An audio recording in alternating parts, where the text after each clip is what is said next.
Good evening, and thank you for joining me again. We are going to continue our story sweep, the next chapters. I hope you're liking it.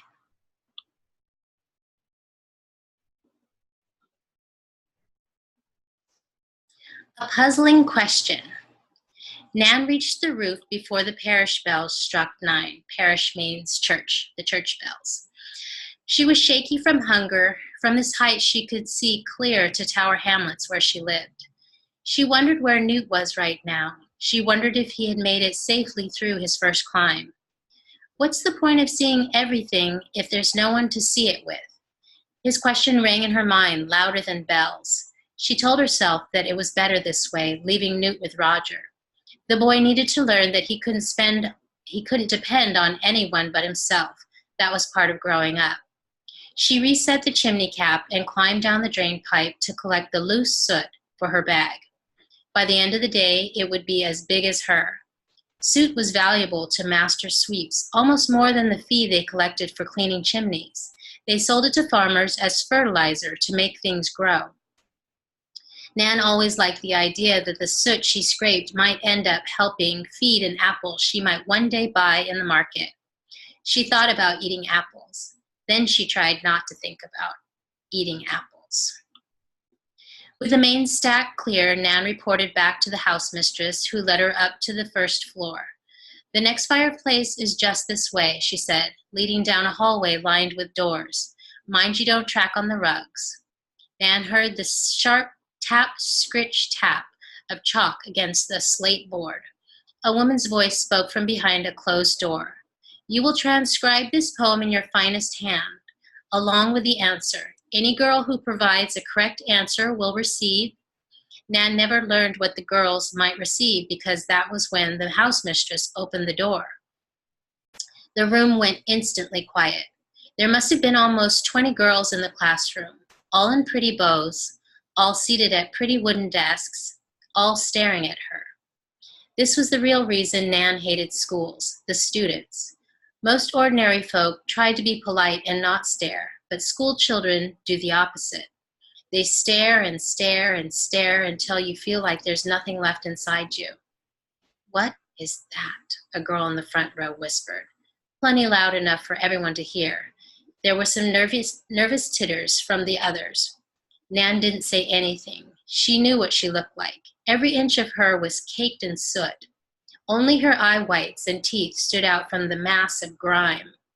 She could have washed for a week and you still wouldn't know the color of her hair. The teacher was staring just like the rest. It seems we have a guest, she said, not looking away from Nan.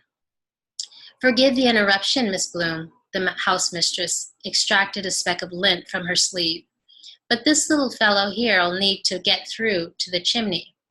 Miss Mayhew ordered it to be done before first frost. We'll need you and the girls out of here so that they don't get soot on their pinafores. Seems your little poetry lesson will have to wait. Nan got the sense that this woman was taking some pleasure in disrupting the class. The teacher, Miss Bloom, said nothing. She still had the chalk in her hand, suspended between thumb and forefinger. She had been writing a sort of riddle on the board. Feathers and bone without and within. I am that and this and that once again. Borne aloft among the winds, I encircle new life within my limbs. I bear the seed that bears the seed, and by spring's end, small mouths all feed. What am I? Nan read and reread the words, anything to avoid the staring eyes. The letters were long and elegant and perfectly formed. I shouldn't be long, Your Grace. She was unsure of how to address a teacher. Goodness, the woman stepped closer, peering at Nan as if she were some sort of curio. You're a little girl? Nan heard a sort of horrified gasp from some of the students, but the teacher did not look horrified. She looked concerned. Nan shifted her weight. She wanted to say something to the woman to show she was more than a filthy climber. Her eyes returned to the riddle on the board. You have a very pretty hand, she said. My letters are rubbish. This was true. Nan knew how to read, but writing was more difficult. Miss Bloom looked from Nan to the blackboard and back again. You can read that? If the woman seemed surprised before, she now looked positively astonished. "What sort of sweep are you?" "A filthy one," someone muttered. Nan kept her eyes on the teacher.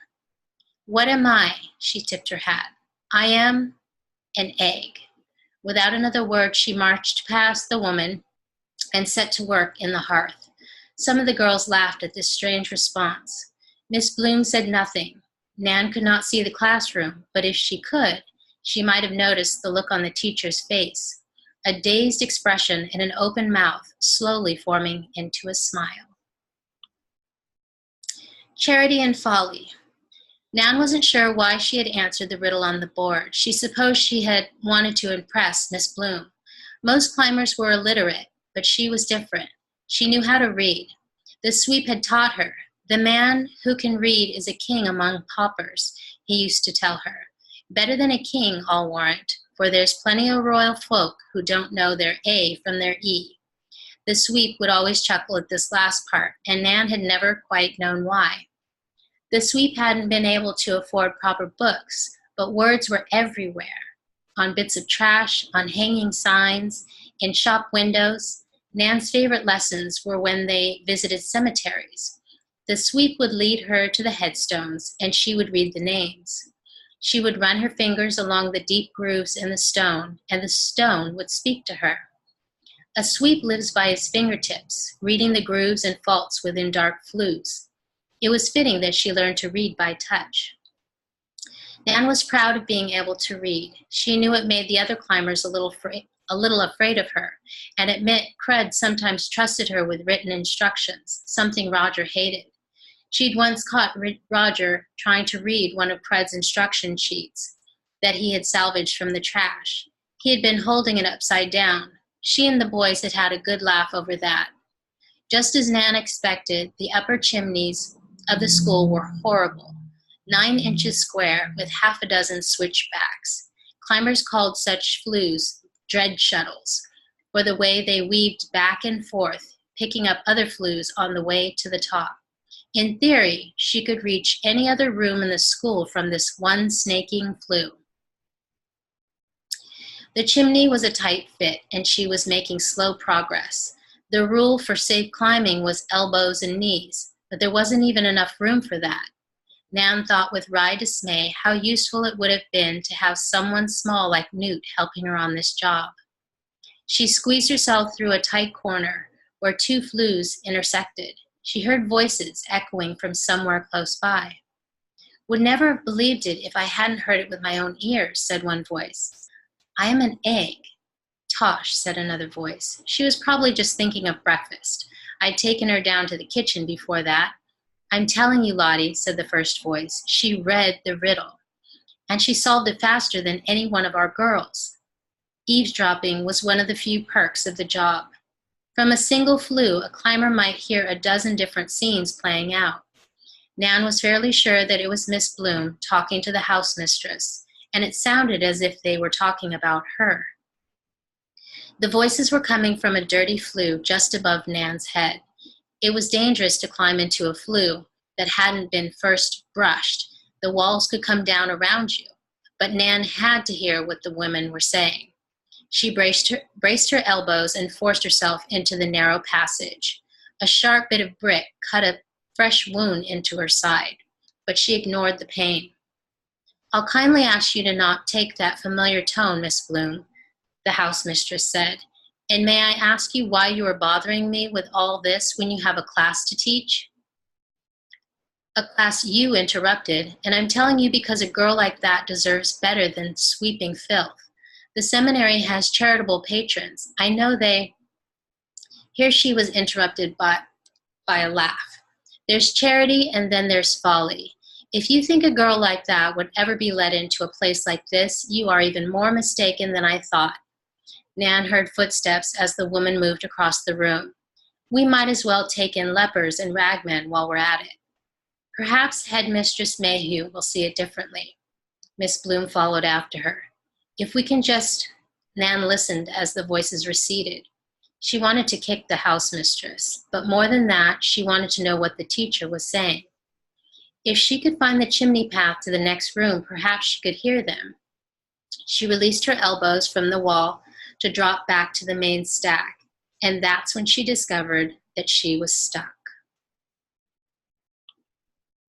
So we will stop for tonight. If you have any comments, leave them in the comments section. I hope you're enjoying the story, and we'll see you tomorrow. Thank you.